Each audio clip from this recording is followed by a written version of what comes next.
Então estamos estudando o centurião de Cafarnaum. É a passagem bíblica. Neste período aqui que narra o Evangelho, o cristianismo ainda não estava totalmente constituído, porque Jesus estava ainda encarnado entre nós. Mas as tropas romanas já estavam absorvendo os ensinamentos de Jesus. O Evangelho cita mais de um centurião que pediu auxílio, que pediu ajuda de Jesus e também dos discípulos. E tanto é que, mais tarde, no século III, ninguém mais conseguiu segurar essa conversão das tropas romanas, para o cristianismo, e o imperador se viu obrigado a oficializar a religião oficial de Roma, o cristianismo. Então é interessante esse movimento, que começou com Jesus e foi se expandindo cada vez mais. Passou por Paulo de Tarso, por Pedro, e a população romana, que inicialmente era pagã, acabou assimilando a doutrina cristã. Wilson, faz favor, inicia a leitura para nós. Eu vou pedir permissão para retornar àquele assunto que nós abordamos no último encontro, quando nós começamos a leitura, que falava lá sobre as milícias. E daí vou compartilhar com vocês a tela aqui, para que nós possamos entender. Primeiro aqui, diz assim: o centurião compreendia perfeitamente aquilo que até hoje muitos ignoram, isto é, a maneira de Jesus agir através das milícias do céu. A analogia que ele estabeleceu entre seu comando e o comando de Jesus dirigindo os batalhões celestes é das felizes, para aclarar o modo de ação empregado pelo Redentor do mundo na obra de salvação. Isso foi escrito por Pedro de Camargo, mais conhecido por Vinícius, na obra Em Torno do Mestre, do capítulo As Milícias do Céu. E aí eu digo, mas como é que eu vou conseguir ver isso? Porque não tem tempo nem meios agora de encontrar o original. Daí encontrei na internet, tem ali o site onde eu encontrei. E daí eu fiz um apanhado e peguei na íntegra, que ele é curtinho, essa abordagem dele, As Milícias do Céu. E aqui eu fiz em destaque os amarelos, que está na nossa apostila. E o que não está é o que transcende, Então é interessante a gente fazer uma leitura de tudo, para compreender melhor porque o uso dessa expressão milícias. E lá ele começa assim: as milícias do céu. Existem milícias no céu, como existem na terra, embora visando alvos diametralmente opostos. Ordem, disciplina, aprendizagem, manobras, arregimentação, planos, estratégias, combates e pelejas porfiadas, batalhões aguerridos, Estado-Maior, oficiais, soldados, etc. Tudo como na terra. E aí entra no que está na nossa apostila, O centurião, que procurou a Jesus para curar-lhe o fâmulo, que se encontrava gravemente enfermo, mostrou compreender perfeitamente a organização do exército sideral. Retrucando a Jesus, que prometera atendê-lo indo à sua casa, disse: Senhor, não é preciso que te incomodes tanto. Nem eu mesmo sou digno de te receber em minha casa. Dize somente uma palavra e meu servo se curará. Eu também sou homem sujeito à autoridade e tenho inferiores à minha ordens. E digo a este: vem cá, e ele vem. Faze isto, e ele faz. Mateus capítulo 8, versículo 8 e 9. Pelos dizeres acima, vemos que o centurião compreendia perfeitamente aquilo que até hoje muitos ignoram, isto é, a maneira de Jesus agir através das milícias do céu. A analogia que ele estabeleceu, como chefe de 100 inferiores, Aí eu pensei assim, como é que ele chegou a 100 inferiores? Era o chefe de uma centúria. Centúria é 100, né? Como chefe de 100 inferiores, entre seu comando e o comando de Jesus, dirigindo os batalhões celestes, é das mais felizes para aclarar o modo de ação empregado pelo Redentor do mundo na obra da salvação. Paulo confirma a ideia do centurião, como se verifica destas suas palavras. Não são todos os anjos espíritos ministrantes enviados para exercer o seu ministério a favor dos que hão de herdar a salvação? A Kardec foi dada a seguinte mensagem com referência aos soldados da luz. Os Espíritos do Senhor, que são as virtudes do céu, qual imenso exército que se põe em marcha desde que para isso recebeu ordem, espalham-se sobre toda a superfície da terra. Semelhantes a estrelas que caem do céu, eles vêm iluminar os caminhos e abrir os olhos dos povos.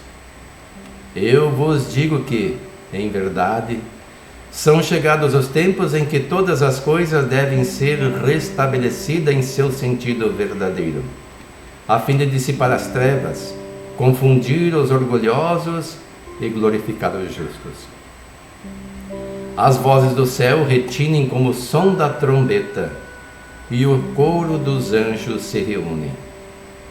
Homens, nós vos convidamos ao divino concerto, que as vossas mãos tomem a lira, que as vozes se harmonizem, em um hino sagrado se alteiem e vibrem de um extremo ao outro do universo.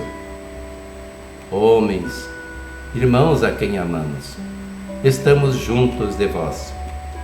Amai-vos também uns aos outros, e dizei do fundo de vossos corações: Senhor, Senhor, e podereis entrar no reino dos céus. Há, portanto, exércitos divinos como há os humanos. A diferença é que aqueles combatem por amor, e estes por egoísmo. O amor fecunda as almas, prodigalizando a vida e vida em abundância. O egoísmo vai disseminando entre os homens o luto, a dor e a morte. No combate sustentado pelas milícias celestes, não há vencidos. Todos são vencedores. Não se aniquila o adversário, não se humilha o prisioneiro. São este e aquele convertidos em aliados, compartilhando os louros da vitória. Combate original, porque é combate de amor. Enquanto os exércitos terrenos sustentam e multiplicam as causas de separação, fomentando rivalidades e ódios, os exércitos do céu desfazem os dissídios, confraternizando as raças, irmanando os povos, conjugando os credos. Milícias dos céus, geradores da fé, portadores, deve ser, de esperanças, mensageiros do amor.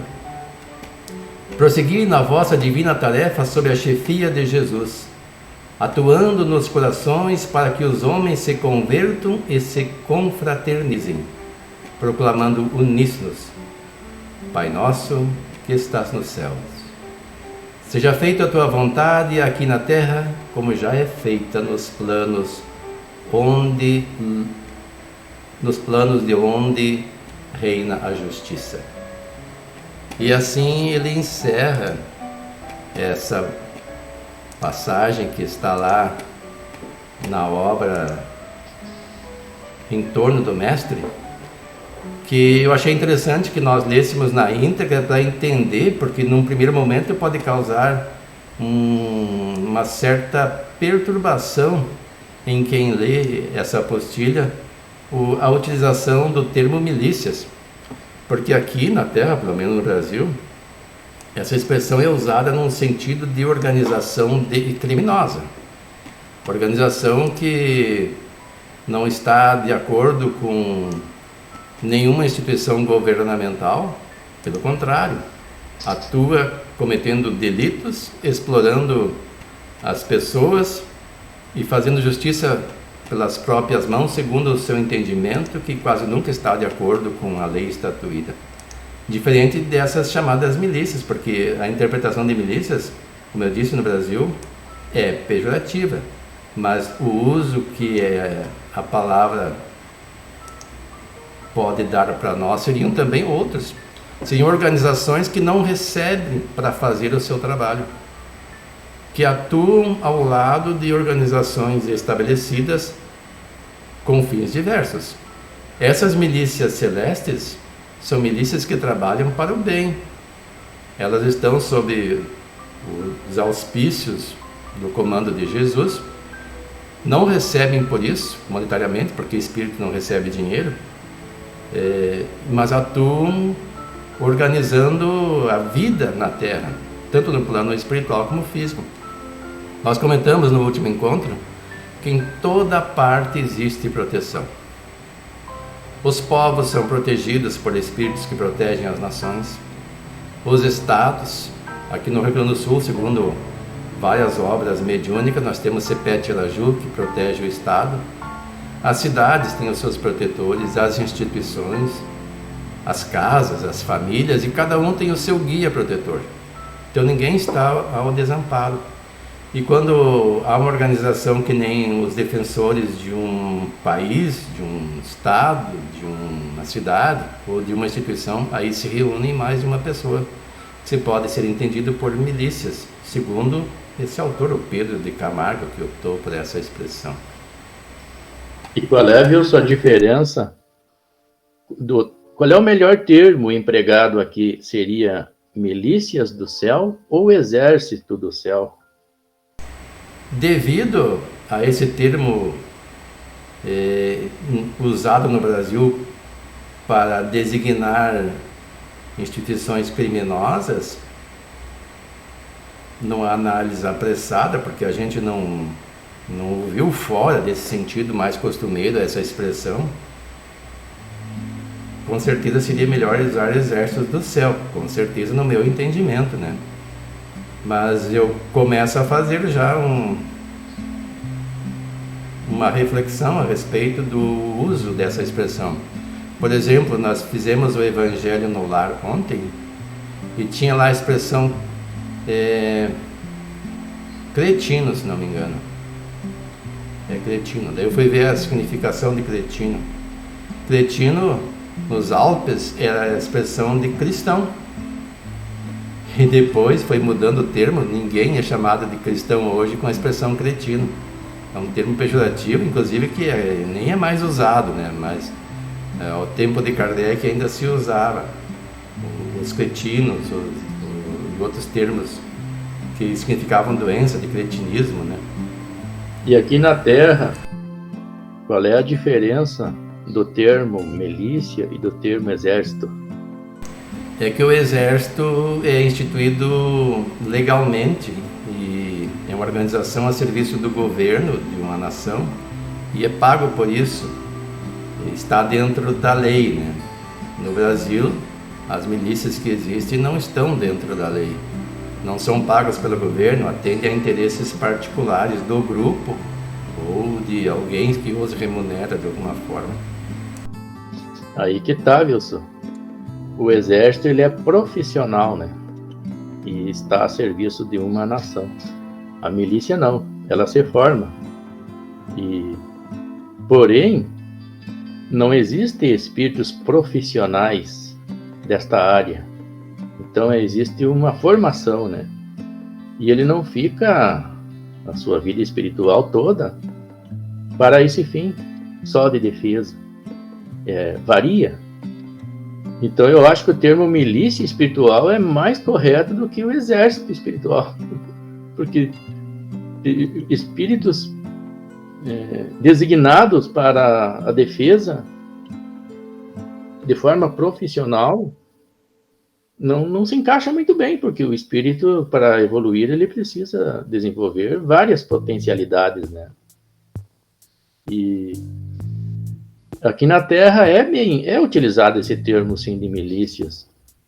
Os Estados Unidos, por exemplo, que ele se tornou independente, com o uso de milícias. As milícias tiveram uma participação muito forte. Então, toda a organização paramilitar, né, que são pessoas que são retiradas de suas funções cotidianas para realizar uma tarefa militar, são consideradas milícias, né? Claro que tem essas milícias do Rio de Janeiro, que daí sim elas se organizam para o mal, né? Para explorar, para cometer crimes. Aí no Brasil é que tem essa conotação pejorativa, devido a essa ação das milícias do Rio de Janeiro. Mas a palavra em si, mesmo aqui na Terra, ela não tem esse sentido. No Brasil, se quiser ofender alguém, é chamado de miliciano. Miliciano inserido em uma milícia, então é complicado. É claro que, como eu disse, é uma coisa, nem é regional, é de um país, né? Assim como aquela palavra cretino, que tinha um significado que virou depois outro, aqui no Brasil já essa expressão já é tida como algo maléfico, como algo que deve ser evitado e até combatido. Geni, você conseguiu compreender bem? Deu para entender, César. Então, nesses movimentos celestiais, né, espíritos são designados a exercerem certas funções. E aí é utilizado o termo milícia celestial, né? Mas eles não ficam eternamente naquela função. Com o passar do tempo, eles passam a exercer outras funções, né? Na área educativa, ou na área de socorro, ou noutra área. É como se seja nós, então, né, César, que vem várias tarefas, várias missão para a gente cumprir, né, e às vezes a gente tem que mudar de missão. Exato, E no meu entendimento, fica bem claro, a expressão exército do céu, ela é associada aos termos bíblicos, né, que utilizava os exércitos da terra e os exércitos do céu. É tudo que constitui os elementos da terra, no sentido de rios, montanhas, árvores, vegetação, tudo que existe na terra era considerado exércitos da terra. Mas isso no tempo do Velho Testamento ainda. E os exércitos do céu é lua, sol, estrelas, tudo que compõe o céu. Então Deus criou os exércitos da terra e os exércitos do céu. Que vencer a natureza, né, Luiz? Né, César? Isso. Esse Pedro Camargo associa milícia a exército, tanto que ele usa lá, a gente vai ver depois durante a leitura, exército do céu e exército da terra. Portanto, exército do céu e exército da terra, ele diz. Pois é, mas ele associou se baseando nessa palavra do Antigo Testamento, né? Que não traduz muito bem esse paralelo que existe entre milícia e exército. Milícia é algo diferente.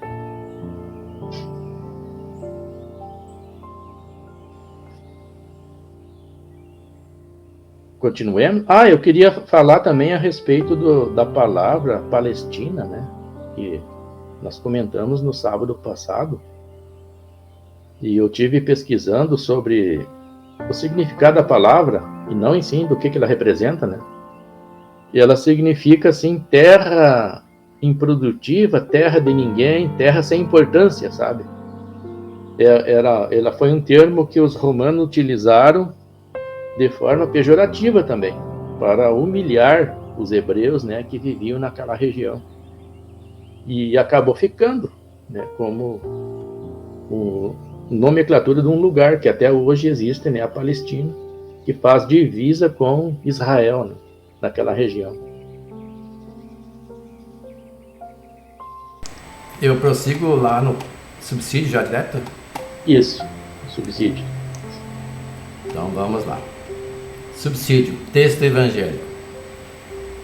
E o servo de um centurião, a quem este muito estimava, estava doente e moribundo.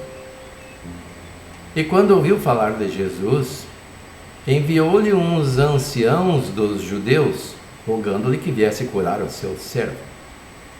E, chegando eles junto a Jesus, rogaram-lhe muito, dizendo: é digno de que lhe concedas isso, porque ama a nossa nação e ele mesmo nos edificou a sinagoga. E foi Jesus com eles. Mas, quando já estava perto da casa, enviou-lhe o centurião uns amigos, dizendo-lhe: Senhor, não te incomodes, porque não sou digno de que entres debaixo do meu telhado. E por isso, nem ainda me julguei digno de ir ter contigo. Dize, porém, uma palavra, e o meu criado sarará. Porque também eu sou homem sujeito à autoridade e tenho soldados sob o meu poder. E digo a este, vai, e ele vai. E ao outro, vem, e ele vem. E ao meu servo, faze isto, e ele o faz. E, ouvindo isso, Jesus maravilhou-se dele. E voltando-se, disse à multidão que o seguia: Digo-vos que nem ainda em Israel tenho achado tanta fé. E voltando-se para casa, os que foram enviados acharam são o servo enfermo. Lucas capítulo 7, versículo 2 a 10.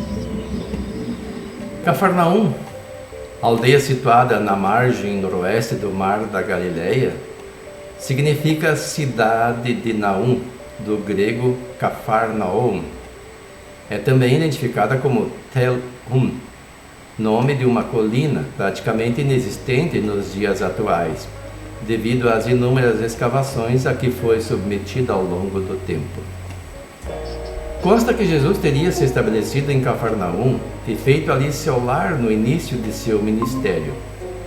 Dali realizou suas primeiras pregações e fez muitas curas. Ali curou o escravo do centurião que havia construído a sinagoga. No século I a.C., quando suas casas foram construídas, Cafarnaum era evidentemente uma aldeia de pescadores e tinha uma população de não mais de 1000 pessoas. Então vamos analisar, viu, esse trecho que você leu aí, texto do Evangelho. Boa tarde, Paulo César. Boa tarde, tudo bom, pessoal? Tudo. Tu tá inclinado aí na tua imagem. Estou tentando ajudar. Pra mim não tá, só vocês, tá? No computador não consegui entrar hoje. Mas você estava ciente do horário, né, que foi alterado? Não. Pra mim é às 4 horas. Nós alteramos para as 15h30, para sobrar mais tempo depois para a gente se preparar para a palestra. Ah, tá. Então desculpa entrar atrasado. Não tem problema não, isso acontece. Então, viu esse trecho que você leu aí, este centurião, ele mandou os servos ir até Jesus. E Jesus estava indo, né, com os servos deles em direção à casa dele. E chegando perto, ele foi recebido por outros servos, né, desse centurião, que disseram que não precisava Jesus ir até a casa deles, porque o centurião esse conhecia a superioridade moral de Jesus, né, e a sua autoridade que ele exercia sobre todas as forças, né, espirituais e tudo mais. E bastava ele dizer uma palavra que seu servo seria curado. Mas também a gente observa que existia um preconceito dos hebreus para com os romanos, né? E, lógico, dos romanos para com os hebreus era um preconceito bem maior, né? Mas existia essa reciprocidade dos hebreus para com os romanos. E daí o cuidado desse centurião para que Jesus, assim, não entrasse na casa dele para não chocar a opinião pública, de repente, né? Dos dois lados das duas nações, tanto das autoridades romanas como do povo hebreu. Não sei se vocês conseguiram entender essa parte também. Eu não fiz essa interpretação, mas é possível que seja verdadeira. Mas lendo esse material desse estudo, dizia que esse centurião era um homem diferenciado, tanto que ele construiu a sinagoga, ele respeitava a religião dos vencidos, e esses reconheciam nele um homem de bem, tanto que foram eles que foram interceder em benefício do servo do centurião a pedido desse, né? E o texto dá a entender que, na verdade, ele não se sentia digno de receber Jesus e compreendia que Jesus não precisava estar presente, bastava dizer que os espíritos encarregados de atender ao seu comando fariam o trabalho. Eu estava pensando aqui, por exemplo, hoje a gente faz oração para Bezerra de Menezes. Por mais que o espírito tenha uma faculdade de estar em mais de um lugar ao mesmo tempo, é meio difícil de entender que isso seja uma coisa tão automática e tão fácil assim. O que se sabe é que quando se pede para Bezerra de Menezes, ele tem uma equipe muito grande de espíritos médicos que atuam e que em nome dele socorrem as criaturas. Jesus, ele tem uma capacidade de radiação que abrange todo o planeta, pelo menos é o que nos ensinam assim, nas obras mediúnicas e obras espíritas estão escritas essas informações, né? Assim como o Sol ele abrange todo o planeta. Mas também tem a multidão de espíritos que atuam sob o seu comando. E naquele livro Jesus no Lar, se não me engano, do Chico Xavier, ele mesmo disse que não se sabe de notícia de que os anjos tenham vindo à Terra fazer o que aos homens compete. Então tem coisas que são de competência das pessoas encarnadas e desencarnadas, envolvidas na vida aqui na Terra. Então às vezes é interessante até que a gente seja atendido por um espírito mais próximo de nós mesmos, para que junto a gente cresça, né? Nós, no reconhecimento de nossa necessidade, e os espíritos tendo a oportunidade de desenvolverem suas virtudes, os seus próprios conhecimentos na área de atuação em socorro dos necessitados. Mas essa questão do preconceito é possível, sim. Nós vemos aquela conversa de Jesus com Nicodemos. Nicodemos era um sacerdote, foi encontrar-se com Jesus à noite para não ser perseguido. Mas já este centurião não fez isso, não foi à noite. Ele só mandou alguém. Não se sabe a responsabilidade dele no comando que ele tinha, né? Então, assim como um comandante de uma organização grande, que tem muitos afazeres e muitos compromissos, às vezes ele tem que delegar a tarefa a alguém, né? E ele mandou esse... Aqui disse, eu acho que quem é que foi que foi em nome do centurião. E ouvindo falar de Jesus, enviou-lhes uns anciãos dos judeus. Que interessante isso, né? Nem eram servos seus, eram anciãos dos judeus que foram rogar pelo servo. Aí nós percebemos assim a intercessão do Senhor pelo servo e dos judeus pelos servos do centurião, que no primeiro momento deveria ser uma pessoa odiada, porque ele estava ali controlando os judeus a serviço do Império Romano. É uma coisa assim que foge dos padrões do que acontece quando um povo subjuga o outro e põe alguém lá para controlar. Essa pessoa que recebe essa tarefa não é benquista, não é bem vista, e ela não se faz amada pelo povo.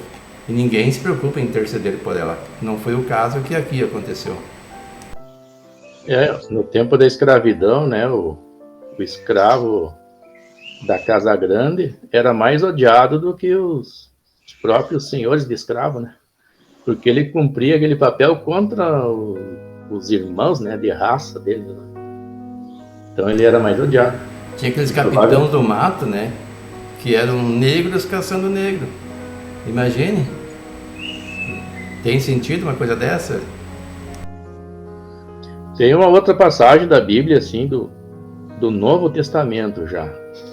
Naquela época Jesus já havia subido aos céus, né? Já havia sido crucificado e subido aos céus. Aí ele fala de Pedro, que estava assim naquela parte superior das casas, né? Sentou ali, ficou olhando para o céu e estava com fome, estava sentindo fome o Pedro. E como Pedro era um médium, né, muito desenvolvido, começou a aparecer imagens, né, na visão dele, de aves de rapinas, de lagartos, de cobras, de tudo que eles não podiam comer, né? Eles não podiam se alimentar. E daí Pedro começou a questionar, mas Senhor, o que é isso, né? Por que está aparecendo esses animais na minha visão? Estão com fome? E nada disso serve para o nosso alimento, né? Não demorou muito, bateu na porta da casa dele um servo de um outro centurião, pedindo ajuda, né? Para eles lá, que havia uma pessoa enferma. E daí veio a resposta para a indagação do Pedro, né? Todas as criaturas de Deus, elas têm sua importância e sua utilidade. Então, na mente dos judeus, né? Os pagãos, os romanos, eles não eram dignos, não eram irmãos, não eram filhos de Abraão. Então, eles não tinham consideração com eles. Já Jesus veio ensinar, assim, que todos eles, né? Mereciam essa atenção e esse cuidado. E daí Pedro foi até a casa do centurião e realizou as orações lá e a cura que eles haviam pedido. Boa tarde, Claudilane, tudo bom?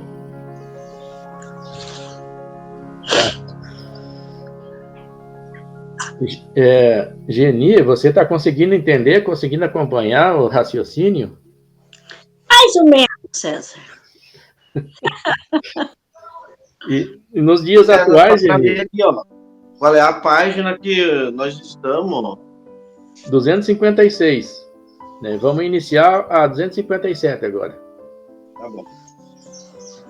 Hein, Geni? Nos dias atuais, existem pessoas que não têm contato nenhum com o cristianismo. Será que a gente encontra pessoas com fé, com convicção, semelhante a esse centurião romano, hein? Encontra, César, bastante. Assim como tem aqueles que não têm fé, não têm religião, não têm crença nenhuma, como tem aqueles que têm muita fé e são muito fiéis a Deus, como se diz, se encontra ainda bastante nessa. Porque, como meu esposo mesmo, ele é uma pessoa assim, o João, que ele tem uma fé assim que é lindo de ver a fé que ele tem. Mas ele não acredita no espiritismo, mas na religião dele ele tem uma fé assim que ele diz assim que ele não toma remédio. Se ele tá doente, ele reza e coisa e ele se cura. E eu admiro isso aí, sabe? E o que significa ter fé? Ter fé na doutrina espírita? O que significa? Para mim, é viver aquilo ali intensamente, César. Como se fosse um bálsamo que tu busca para dentro de ti, uma necessidade. Porque para mim, a fé no espiritismo, até assim para dormir, na hora de...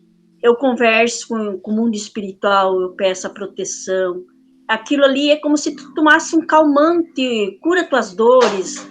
Eu não sei te explicar, César, o que é isso aí. A minha fé que eu sinto é uma gratidão, que é uma coisa muito forte. E eu não sei usar a palavra exata no momento para te responder.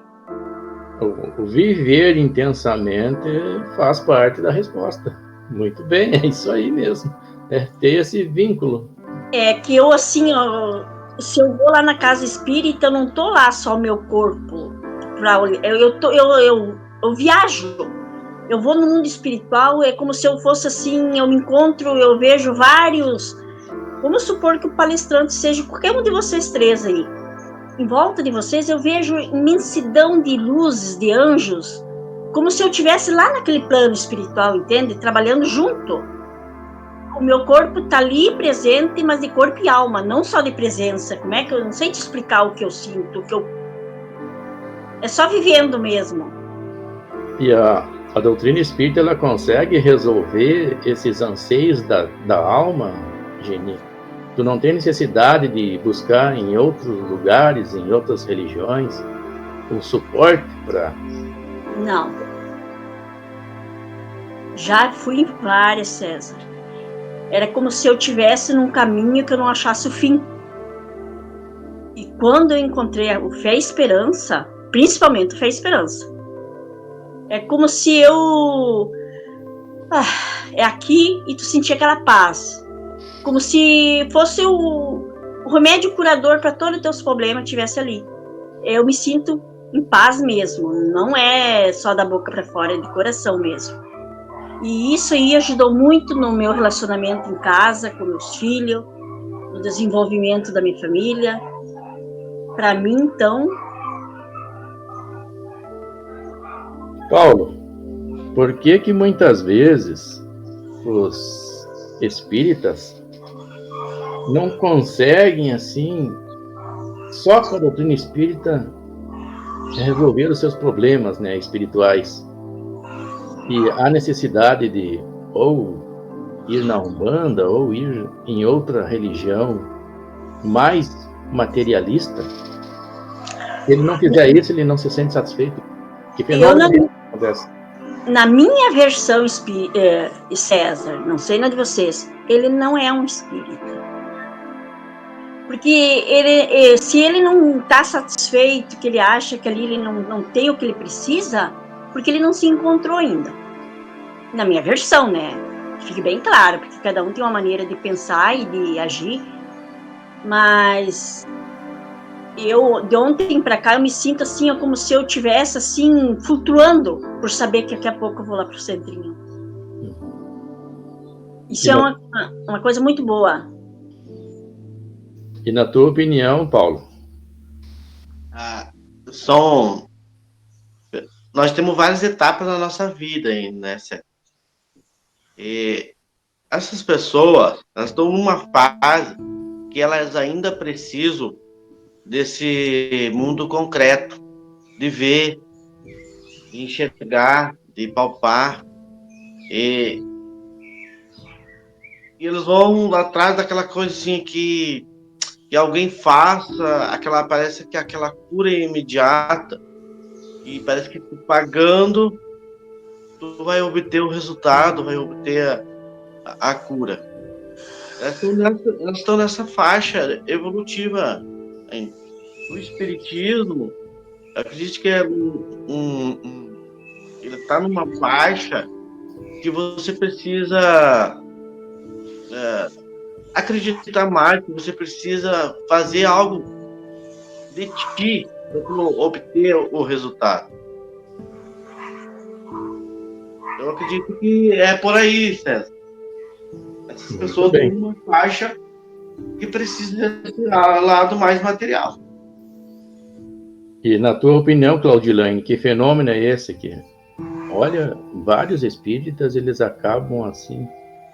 Não é uma coisa que a gente condene, né? Mas é algo assim que mostra que talvez a gente não consiga internalizar a grandiosidade de São Luís, de Santo Antônio, dos espíritos que estão envolvidos, de Emmanuel, né? Na doutrina espírita, a gente precisa de um complemento. O que você pensa a respeito, Claudilane?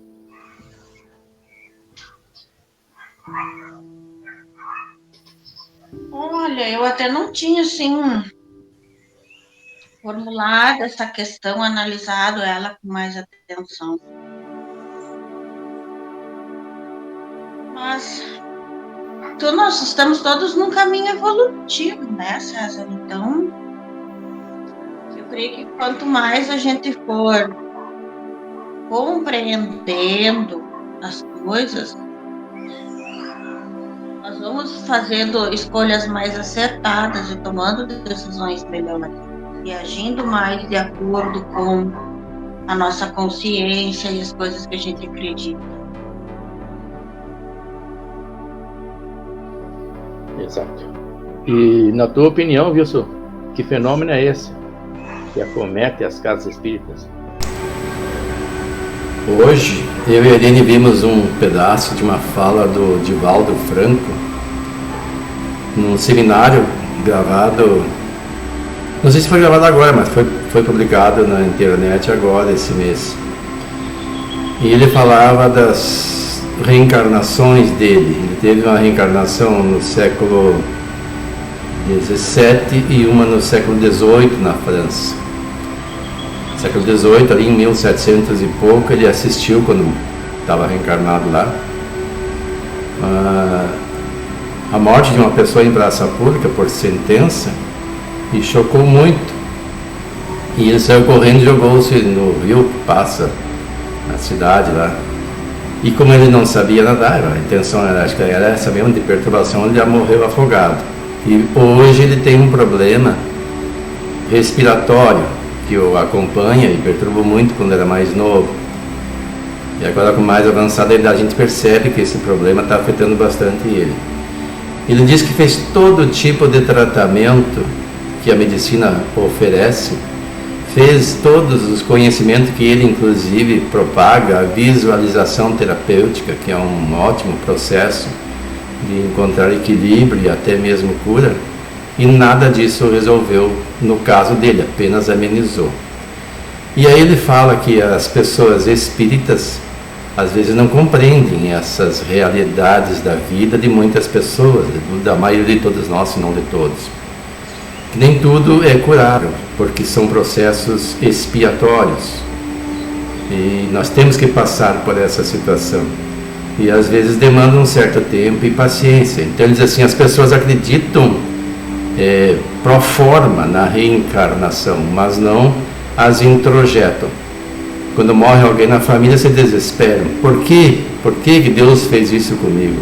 Quando acontece uma doença degenerativa, e aí ele citou algumas, não citou o diabético, mas o diabetes é uma doença degenerativa, e eu me incluo nesse grupo, as pessoas até se desesperam. Não que as pessoas não devamos procurar os recursos para amenizar o sofrimento, mas não pegar e se revoltar contra a situação e sair desesperadamente buscando recursos fantasiosos para se recuperar. Não estou dizendo que fora do movimento espírita sejam fantasiosos. Eu mesmo já procurei e já encontrei solução para pessoas bem próximas de nós no momento da pandemia, e que junto com o Evangelho no Lar, que foi a ferramenta principal, houve um grande resultado. Mas nós precisamos confiar mais em Jesus. Ele falou que quem tiver fé do tamanho de um grão de mostarda, dirá essa montanha, levanta-te daqui e joga para lá, e isso vai ser feito, se não houver dúvida. E essas montanhas são um simbolismo das nossas dificuldades diante da vida, de tudo que nós enfrentamos. Confiar acima de tudo em Deus, que é nosso Pai, e não nos concede nada que nós devamos passar que não seja para o nosso próprio bem, e nos dá todos os recursos para superarmos e vencermos as dificuldades. Quando a cura não vem de imediato é porque não é hora, mas nós podemos encontrar sempre o auxílio na oração, na prática do Evangelho no Lar, na disciplina mental, nas boas atitudes, para diminuir as dores dos desafios que fazem parte para a nossa superação das nossas imperfeições. Tem uma outra fala, num outro vídeo que eu encontrei dele, que ele fala de duas mulheres que ele falava que estavam numa reencarnação de, seria como é que ele diz assim, de completude, eu não me lembro o termo exato, mas é algo parecido, de duas mulheres que ele conheceu graças à intervenção do Chico Xavier. Chico Xavier falava sobre ela, dizia que ela tinha um cabelo bonito, que ele passava a mão no cabelo, e ele começou na sua fantasia a imaginar cabelos cebosos. Chegou lá e ficou estarrecido com a situação das mulheres. Para Chico tudo é bonito, era um cabelo desgrenhado, num lugar miserável, e essas mulheres morreram sem revolta, com o auxílio do Chico e demais irmãos, e completaram um processo de expiação. Essas mulheres tinham atuado junto da Inquisição como delatoras. Dizia ele que elas descobriam as famílias de judeus e entregavam para os inquisitores. Os inquisitores faziam aquele julgamento sumário, né, onde a pessoa não tem escapatória, as condenavam, se apropriavam dos bens e dividiam entre eles, a igreja e os delatores. Então essas pessoas viviam bem, tratando a vida dos outros, mas quando desencarnaram se deram conta do grande equívoco que fizeram, e daí retornaram em processo expiatório, e essa última era a última encarnação expiatória em razão daqueles delitos, passando por todas essas dificuldades de miséria e doenças até a desencarnação. Uma desencarnou, logo depois a outra. Na reencarnação, no tempo da Inquisição, era mãe e filha, nessa última era uma avó e neta. E tinham uma espécie de simbiose, uma interdependência, tanto que uma desencarnou, logo em seguida desencarnou a outra. Mas saíram livres. E se fossem pessoas revoltadas, que fossem desacreditar nos processos divinos de restabelecimento do equilíbrio, não iam se contentar com a visita do Chico e mesmo do Divaldo mais tarde, que aliviavam suas dores, faziam sopa, lhes davam comida, que elas não tinham nem o que comer. E podiam se revoltar contra a providência divina, se acharem injustiçadas, se revoltar mesmo contra a sociedade, atribuir aos demais a causa do seu sofrimento. Não. Foram pessoas que compreenderam as lições da vida. Ele não aprofunda a questão, mas com certeza Chico Xavier deve ter orientado a elas no sentido de desenvolver a fé, acreditar em Deus, ter paciência que tudo passa e vencer. E nós, no movimento espírita, aprendemos desde quando entramos nos grupos de estudos sobre a reencarnação, compreendemos as causas do sofrimento, de onde viemos, para onde vamos, pelo menos em tese, e quando somos chamados para a prova, a maior parte de nós demonstra que nós apenas usamos a palavra reencarnação como algo de apoio externo, não como um apoio interno. Diante das dificuldades, nos esquecemos dessa realidade e saímos desesperados em busca de curas milagrosas. E como disse a Geni, às vezes, foi a Geni que falou, né, que tem pessoas que têm necessidade de pagar, acham que pagando vão obter a cura. Esquecem que Deus não cobra nada e a recomendação é dar de graça o que de graça se recebe, que é a faculdade mediúnica de quem a tem, né? Então nós devemos sim buscar todos os recursos, como faz Chico Xavier, como faz Divaldo, aliás. Chico Xavier também fazia, né? Buscava o recurso da medicina. Foi oferecido a Chico Xavier uma vez uma cura através do Arigó, se não me engano, que era o médium, pelo espírito Dr. Fritz, e ele preferiu continuar com seu processo expiatório a ser atendido daquela forma, porque ele entendia que era um processo depuratório. Você pode até estancar o efeito aqui, mas a causa permanece, ela vai aparecer em outro lugar. Então certas situações da vida são necessárias para nos limpar, que nós carregamos energias que acumulamos em nosso corpo espiritual que precisam ser drenadas. E tem dois mecanismos, um dolorido, que é a dor, e muitas vezes não podemos fugir dele, mas o mais eficiente é o amor, porque quando nós amamos, nós passamos a produzir uma energia salutar que substitui aquela deletéria. E no livro das Obras Básicas, Kardec diz que a cura se processa substituindo uma molécula malsã por uma sã. E da mesma forma, as energias deletérias são substituídas pelas energias depuradoras, que são aquelas que são produzidas pelo amor, o amor verdadeiro, não o pseudo-amor. Então precisamos descobrir o que é o amor verdadeiro. E quando nós realmente o vivenciarmos, nós estaremos promovendo a nossa cura. E se não vem de imediato, como não veio para o Divaldo, virá quando nós nos tornarmos espíritos completistas, completando a tarefa que assumimos de nos depurarmos quando aceitamos essa reencarnação.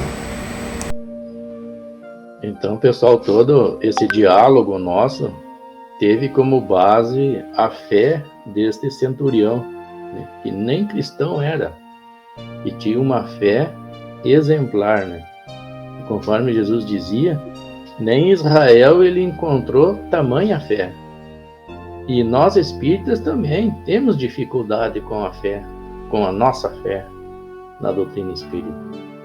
O espiritismo ele é muito novo, ele tem pouco mais de 160 anos, se eu não me engano, né, Wilson? Já chega a 160 anos? Em 1857, 18 de abril, foi publicada a primeira obra, só fazer a conta, né? 57, em 1957 fez 100 anos, dá para cá, vamos ver, 67, 77, 87, 97, 2007, 2017, 164 anos, fez em abril. 164 anos. 164 anos de existência. Aí quando nós nos sentimos em dificuldades, aquelas informações, aquela relação que nós tínhamos ou pretendemos ter, né, com os guias da doutrina espírita, com Emmanuel, com São Luís, com o próprio Kardec, com Santo Agostinho, com todos aqueles espíritos da codificação e com todos os espíritos que estão atuando no momento na doutrina espírita, parece que aquela fé, ela fraqueja. E se a gente não voltar atrás, né, buscar tudo aquilo que a gente, né, internalizou durante vários milênios, parece que a gente não se sente satisfeito. Parece que a gente não fez todo o possível, né, para se ajudar, né? E, na verdade, não. A doutrina espírita ela nos oferece algo muito mais forte, né? Muito mais intenso, que poderá nos ajudar nessa caminhada evolutiva. Só que ela não nos oferece ilusões, né? Não nos engana, ela nos oferece a realidade. Quando você fala que Deus é amor infinito, que está dentro de nós, né, conforme o texto inicial do nosso estudo de hoje, é para nós acreditar mesmo nisso, né, e fazer tudo o possível, né, para nos melhorarmos de vida.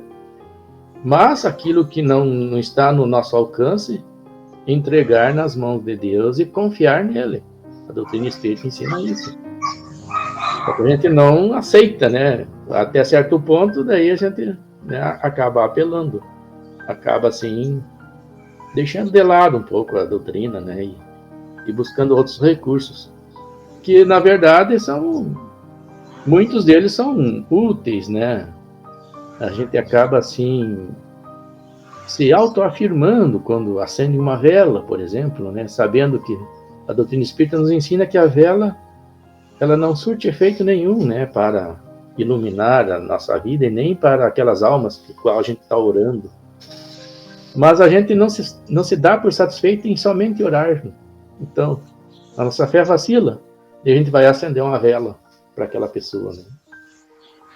Então, é necessário, sim, talvez, como o Wilson falou, um período maior de tempo, né, de assimilação dessa doutrina, que ela é libertadora de fato. Ela nos liberta de todas as amarras da matéria, de todos os ritos que nós nos acostumamos em encarnações passadas, né?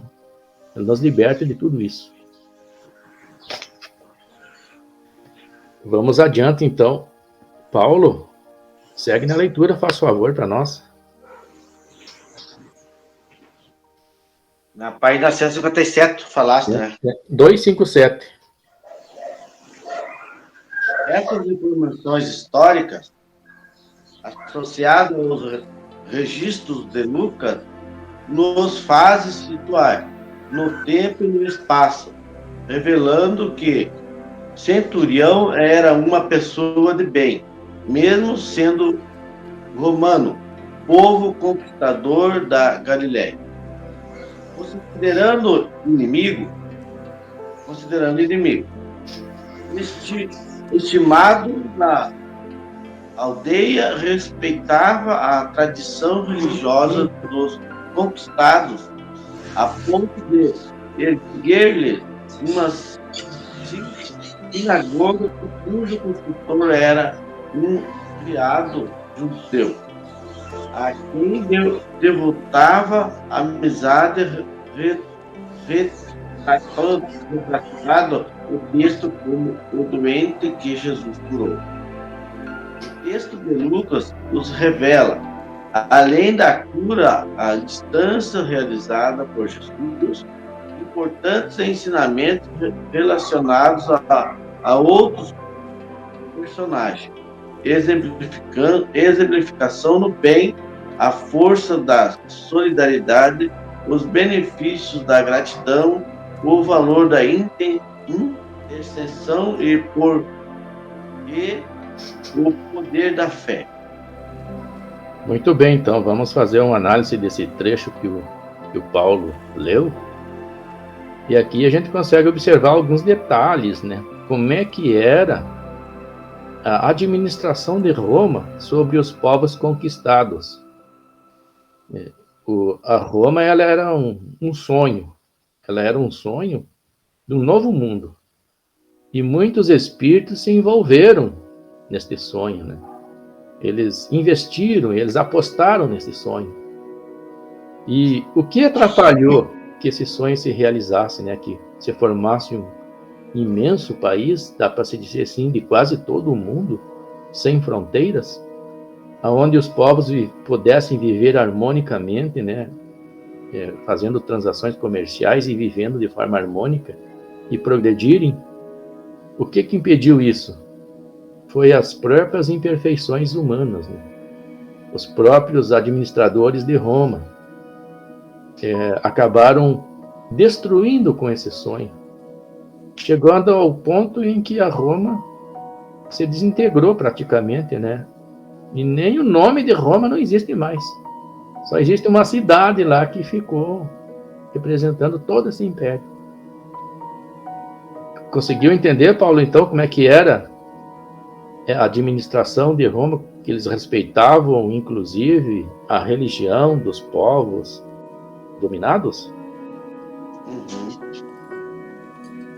Bem. Então, esse modelo aí de Roma também foi utilizado pelos persas, né? Quando eles venceram os babilônios.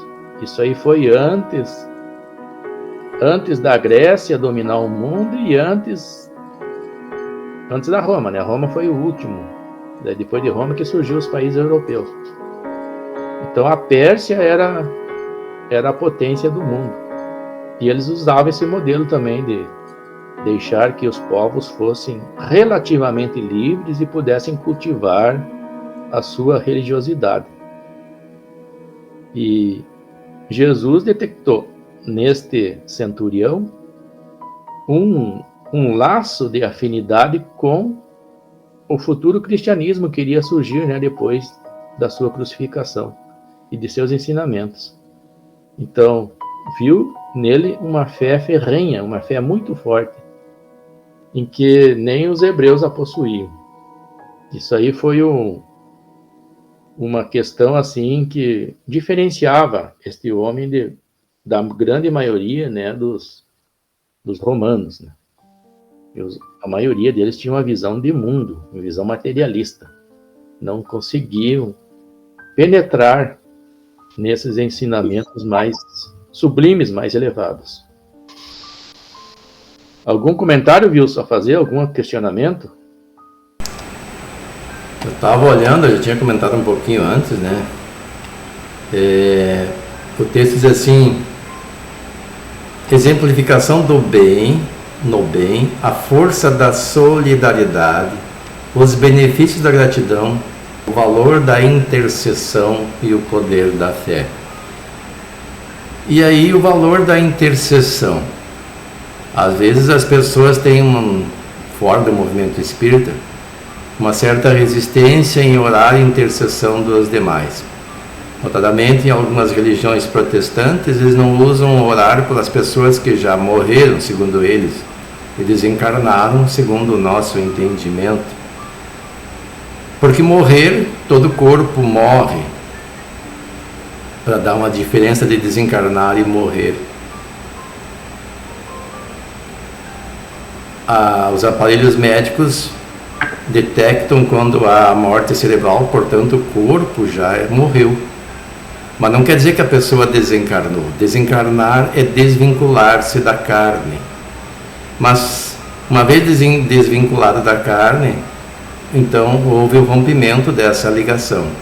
E o espírito está no mundo dos espíritos, em situação mais ou menos ditosa em razão do seu bem ou mal proceder aqui na Terra.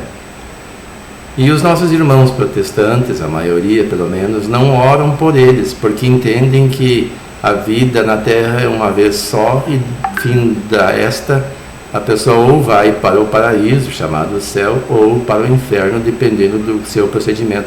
Não adianta mais rezar por eles, dizem eles.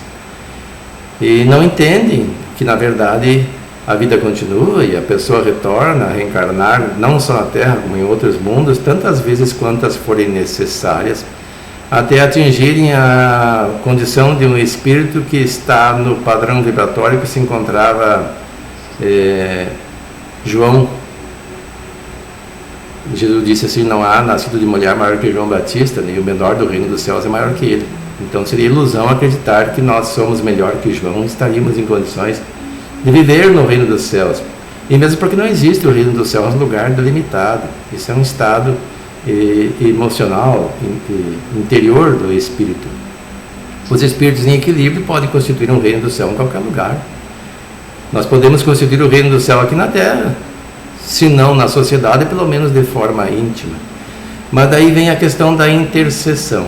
Como é que funciona isso? É um processo mágico? Assim como esse centurião intercedeu em favor do seu servo, enviando pessoas lá do judaísmo para interceder junto a Jesus. Olha só a intercessão. Um romano intercedendo em favor de um servo, o texto não diz, mas provavelmente era um judeu, e os judeus intercedendo em favor do servo do centurião junto a Jesus. E Jesus atendendo a essa intercessão através dos espíritos sob o seu comando. Então nós podemos fazer também a nossa intercessão pela oração. E como é que isso funciona? Orar não é um processo mecânico, de apenas verbalizar frases decoradas ou lidas em benefício de alguém. Hoje nós fazíamos o Evangelho no lar e eu ficava pensando enquanto orava. Nós sabemos de fato orar? Porque nós todos somos filhos de Deus. E o hausto divino sustenta tudo o que Ele criou, desde o átomo ao arcanjo.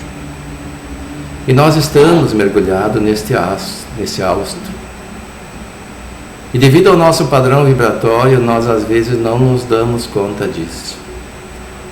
Nós não sentimos essa energia que nos sustenta.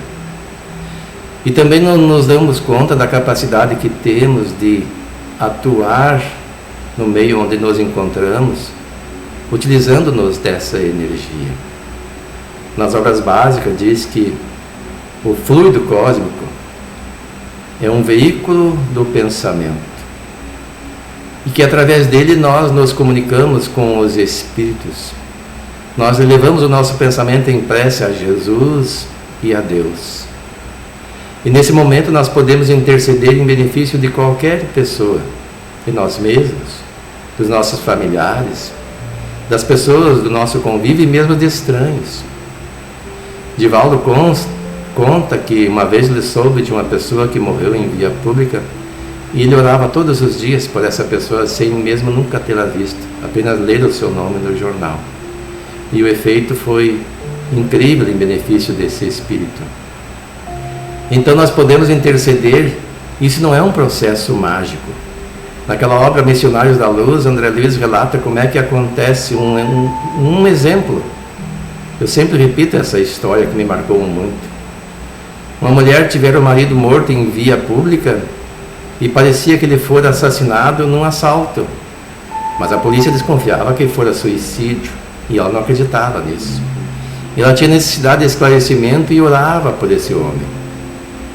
E a sua prece fez com que espíritos amigos dela intercedessem em benefício dela junto aos espíritos mais adiantados, mais capacitados.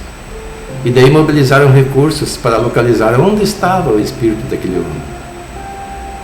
Eu não vou contar a história porque as pessoas que querem saber devem ler esta obra. Ele estava vítima, só para fazer um resumo aqui, de obsessores, porque foi descoberto que ele havia, na verdade, cometido suicídio em via pública e dissimulado a causa da morte, por uma questão consciencial. Leiam lá e vocês vão saber qual era o problema consciencial. Você travou lá o microfone do Wilson. Então, pessoal, continuando com o nosso estudo, nos leva a esta reflexão que o Wilson estava falando ali. E Deus está em toda parte, né? E nós nos comunicamos em pensamento através do fluido cósmico ou universal. E qual o mecanismo que Deus utiliza, né, para interagir conosco? É o mesmo mecanismo que nós utilizamos para interagir com outro encarnado ou o plano espiritual, o fluido cósmico ou universal. Ele está em toda parte, ele está impregnando tudo, né? Nossos corpos, a natureza, tudo. E ele serve de fluxo nervoso da ação divina na sua criação. Essa informação o Livro dos Espíritos nos traz. Só que nós precisamos acreditar nisso realmente, né? Então, quando nós estamos muitas vezes em sofrimento, a gente se sente desamparado. Não está desamparado. Deus está ali. E como diz o Divaldo, né? O processo expiatório muitas vezes é necessário para nós, né? É uma terapia espiritual das mazelas da alma. E nós precisamos desenvolver a aceitação nesse momento, né? E a resignação. César, aí que tá a grandiosidade da coisa. Porque muitas vezes a gente não quer aceitar esse processo de expiatório. A gente não admite acontecer conosco, nós ser merecedor no momento daquele estágio. A gente acredita, já está mais na frente, não precisar passar por aqui. E aí que a gente se desespera, não acredita, enfraquece a nossa fé. É por não aceitar esse processo. Eu preciso. Tá ouvindo agora, César? Sim, agora já voltou o som. Interessante. Para completar ali, aqui fala da solidariedade, da gratidão, da intercessão, já foi falado bastante. Então nós devemos, não só podemos, nós devemos, sempre que possível, interceder quando nós mesmos não podemos fazer esse trabalho. Às vezes nos pedem auxílio. Existe, por exemplo, uma orientação de não se fazer passe fora da casa espírita. Mas nesse momento de afastamento, em razão da pandemia, às vezes pessoas mais próximas necessitam de um socorro e nós estamos sempre assistidos. Claro, não vamos fazer isso afoitamente, mas tem casos de necessidade mais premente que nós não somos impedidos de socorrer. Não podemos também nos acreditar tão desamparados que não possamos interceder em benefício de alguém através de oração, através de um passe. Há poucos dias estivemos na casa de umas pessoas bem próximas que pediram que nós fizéssemos a intercessão por eles nesse sentido, e como era mais de uma pessoa necessitada, nós optamos por fazer um evangelho no lar naquele ambiente. Nunca havia sido feito algo semelhante lá. E eu percebi assim, vocês sabem, eu gosto de falar um pouco, até quando me dão uma palavra eu falo um pouquinho além do que devo, mas eu percebi o impacto que causou naquelas pessoas. Pessoas com problemas de saúde, pessoas com problemas de relacionamento.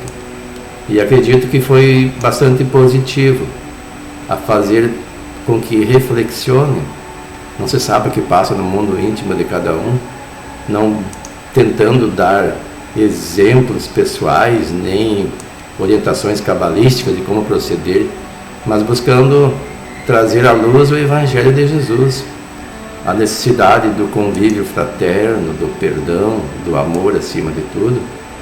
E como nós não tínhamos o Evangelho lá, lemos uma parte do Novo Testamento ao acaso. Então, dando um exemplo de como é que a pessoa pode proceder e recomendando que façam isso. Não sei se vão fazer, mas é por aí que a gente pode proceder. Numa outra ocasião também, já em menor número de pessoas, foi nos pedido que intercedêssemos em favor de outra pessoa daquela família, e nós fizemos um passe, eu e a Irene. E as pessoas disseram que o resultado foi bastante positivo. Então, nós, com nossos recursos, nós podemos sim interceder. Com doação do tempo, com doação até dos nossos fluidos, através do passe, que são manipulados pelos bons espíritos que nos assistem e transmutam em substâncias salutares ao atendido. E através da oração, que nós vamos entrar em contato com o nosso guia protetor, que vai interceder em benefício daquela pessoa, como no exemplo que eu falei há pouco, relatado por André Luiz.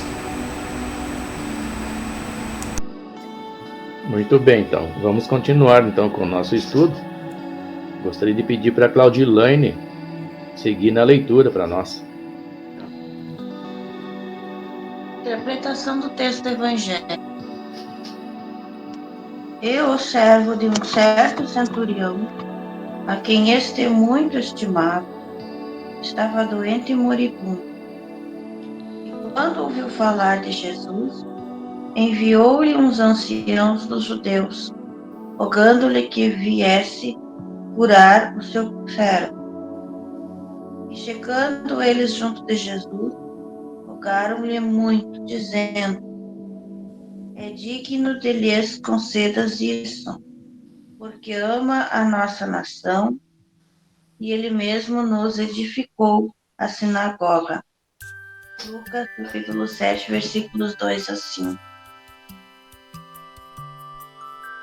Pode prosseguir, Claudilane. Leu mais um parágrafo.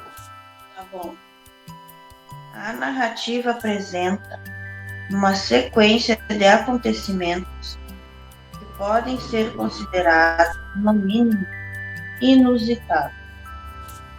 Primeiro, porque o pedido de auxílio a Jesus veio de um centurião, indivíduo que pertence ao quadro do exército invasor. Segundo, porque o beneficiado não era alguém social ou politicamente importante, mas um escravo. Terceiro, pelo endosso concedido pelos anciãos ao pedido do romano, que também destacaram as suas qualidades morais. Por último, evidencia-se a surpreendente fé do romano. Então, pessoal, nesse trecho aqui que a Claudilane leu, a gente pode observar que este centurião romano, ele não só estava alicerçado nas qualidades exteriores, nas ações exteriores, como foi a construção da sinagoga. Os próprios servos, afirmavam que ele era um homem que amava muito aquela terra, amava aquela terra por mais que ele fosse um dos invasores. E também ele era um homem revestido de humildade. Era muito difícil um romano pedir ajuda para um hebreu que fosse sequer. Não sei se vocês chegaram a ver o filme Pedro, passou na Netflix. E Paulo, não é Pedro, Paulo. E ali fala de um outro centurião que comandava o presídio lá onde se encontrava Paulo. E o Lucas ia visitar o Paulo E a filha desse centurião, ela adoeceu. E esse centurião relutou muito, mas muito mesmo, para pedir ajuda, por mais que o Paulo, né, indicasse que o Lucas era médico, que o Lucas poderia ajudar a filha dele. Só pelo fato do Lucas ser um cristão, esse centurião, ele não aceitava ajuda, eles eram orgulhosos, né? Aí ele ia lá e orava para os deuses de Roma, e nada acontecia, né? Até que em último instante ele resolveu aceitar a ajuda de Lucas. E Lucas fez uma cirurgia, naquele tempo uma cirurgia deu para perceber que era sem anestesia, sem nada, né? Então era na dura sorte, né? Naquela menina. E ele teve que aceitar um hebreu fazer uma cirurgia na filha dele, filho de um romano, porque os médicos romanos não conseguiram nada também, né? E nem os deuses romanos. E ele pediu essa ajuda depois de muito relutar. Então, era muito difícil mesmo eles se submeterem a esse ato de humildade, né? Já esse centurião aqui, não. E ele foi em busca de Jesus. Já tinha, assim, uma evolução nesse sentido, né? Uma evolução espiritual nesse sentido. Algum comentário, pessoal, a respeito desse trecho? Para te ver, né, César, que às vezes o orgulho da pessoa, muitas vezes podem deixar até de salvar uma vida, por falta daquela humildade de pedir ou aceitar ajuda, porque tem gente que às vezes não aceita ajuda de ninguém, né? E isso aí é bem complicado. O orgulho, como sendo um dos gigantes da alma, né? Ele tem inúmeras ramificações. A pessoa toma várias atitudes, muitas vezes baseada nesta imperfeição, que é muito difícil de nós vencer, que está enraizado em nossa alma. O Evangelho segundo o Espiritismo, ele relata que tanto o orgulho como o egoísmo, como a vaidade, são umas verdadeiras chagas da humanidade. E deles é que se desdobram todos os males, todas as ações equivocadas e perniciosas partem deles, né? Então, às vezes, a gente observa certos fatos e acha que não tem nada a ver, mas está relacionado a um desses sentimentos, a uma dessas imperfeições. Naquela passagem do lava-pé da Bíblia, em que Jesus lavou os pés dos apóstolos, né? Era isso que ele estava ensinando, a combater a vaidade, o orgulho. Os apóstolos estavam se envaidecendo e cada um deles queria ser o maior perante o Mestre, né? Perante Jesus. E Jesus ensinou que o maior é aquele que mais servir. E, assim como ele, como Deus, servem a humanidade sem parar, né? Então, o que mais servir vai ser considerado o maior. E essas virtudes aí, elas partem do desenvolvimento da primeira virtude, que é a simplicidade e a humildade. Aí depois nós começamos a desenvolver as outras virtudes da alma. O orgulho, ele acaba criando um bloqueio e a pessoa acaba se prejudicando no seu autoburilamento. E aí eles encontram muita dificuldade para entender e aceitar que estão errados, que não pode ser naquele caminho, naquela situação, naquele momento. E a pessoa que tem orgulho de não querer, não aceitar, às vezes até uma opinião, ajuda, né? Ele causa se prejudicando mais do que a outra pessoa que às vezes necessita, né? Porque eu já conheço, assim, eu já passei por isso aí, César, aqui na minha casa. Bem difícil quando a pessoa não entende que está errado e não aceita ajuda, e é muito complicado. A gente tem que ter muita fé e amor, é só o amor e a fé para vencer mesmo, e a força de vontade. Nós acabamos criando muitas ilusões na nossa mente, né? Enraizados no orgulho.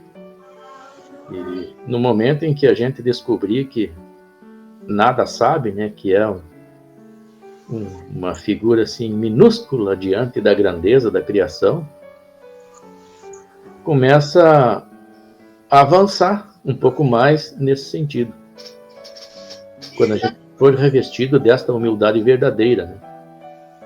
Como Chico Xavier, né? O nome dele é Francisco Cândido Xavier, mas ele sempre afirmava: eu sou um cisco, né? Comparado a São Francisco. Então ele tinha assim, essa característica, né, na alma dele, e dava exemplo a todo momento, né, quando era visitado por mendigos, por pessoas assim ignorantes, ele dava maior atenção a essas pessoas, né? Isso até irritava, né? Até os colaboradores dele, né, ficavam irritados com ele. Mas como ele era extremamente humilde, né, ele dava talvez a maior caridade que ele fazia era essa, né, dar atenção àquela pessoa, e ele compreendia isso. O Espírito de Luz que compreendia isso. Mas são os que mais precisam, César, são esses tipos de pessoas, aquelas que nada têm, que nada podem, os mais simples, os mais, como se diz, essas pessoas de rua, que não tem afeto, que não tem casa, que não tem emprego, que não tem família, são os que mais precisam, porque às vezes as pessoas querem dar atenção ou ajudar as quem tem, e as que mais precisam são aquelas ali, e são as que são mais ignoradas, que não são vistas. Até essa semana aí teve a Semana da Criança, né? E ali na Casa Espírita foi distribuído para as crianças doces e presentes, né? Ali. E a Carmen me relatou assim que era emocionante de ver assim a alegria daquelas crianças e o carinho que elas, né, retribuíam para aquela equipe que estava trabalhando lá. E a alegria das mães delas também, né? Estavam mais alegres que as crianças ainda. Eu assisti o vídeo. Então, o que foi importante ali não foi até a questão material, mas esse afeto, esse carinho, esse acolhimento. Essas pessoas, elas têm que se sentir assim importante para a sociedade, né? Porque senão elas vão ser acometidas já são, né, de falta de recursos materiais. E aí são capazes de desenvolver até uma depressão, uma enfermidade. Eu comentei com a Carmen, nossas crianças, graças a Deus, seja Natal, Dia da Criança, coisa, eles têm. E essas crianças, muitas vezes, passam meses e meses sem saber o que é chupar um pirulito, né? Então, é gratificante, sim. Eu disse sim para a Carmen, por menor que fosse, que eu pude levar lá, eu levei um pouco, a Cris também, eu disse sim, se eu pudesse, no momento, eu daria mais. Mas cada um fazendo a sua parte, doando um pouco de si, se torna bastante para quem não tem, né? Exato. É. Então, pessoal, estamos chegando no nosso horário, no meu relógio está faltando 1 minuto para nós encerrarmos. Gostaria de agradecer a participação de todos e gostaria de pedir para a Claudilane fazer a prece de encerramento e agradecimento do nosso estudo de hoje.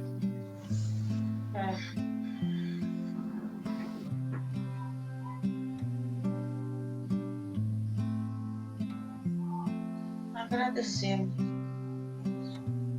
aos espíritos benfeitores que fizeram presentes em nosso lar, quando nos reunimos em grupo para esse estudo.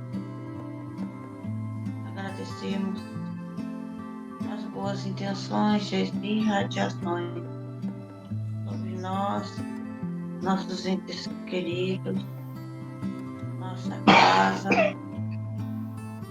a proteção divina que nos é oferecida, e a todos todas as bênçãos que a partir de nós possam se estender e alcançar a nossa vizinhança. Agradecemos a Ti, ó Pai, por mais este dia, pela saúde do corpo físico e pela evolução e melhoria dos nossos outros corpos astrais. Obrigada, Jesus. Muito obrigada pelo infinito amor de permitir que estejamos reencarnados neste planeta, neste momento tão especial da humanidade. Que assim seja. E até o próximo, sabe? Que assim seja. Que assim seja. Um bom final de semana, então, pessoal. E para aqueles que vão lá na Casa Espírita, até mais, então. Até mais. Até mais, um abraço a todos. Até mais.